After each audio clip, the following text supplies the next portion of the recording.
महिलांना उत्तम दर्जाचं मार्गदर्शन मिळालं तर त्या विविध क्षेत्रात उत्तुंग भरारी घेऊ शकतात। त्या दृष्टीनं नगरसेविका डॉक्टर नेहा तेंडुलकर यांनी सुरू केलेलं स्वराज्य महिला मंडळाचं कार्यालय प्रभागातील महिलांसाठी आधारस्तंभ ठरेल असे उद्गार खासदार धनंजय महाडिक यांनी काढले।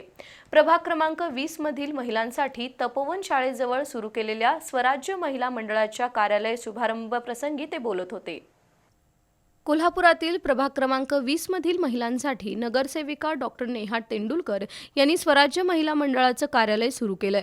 त्याचा शुभारंभ आज खासदार धनंजय महाडिक, महापौर रुपाराणी निकम, नगरसेवक विजयसिंह खाडे पाटील, माधुरी नकाते, दीपा ठाणेकर, अजित ठाणेकर, अभय तेंडुलकर यांच्या उपस्थितीत झालं।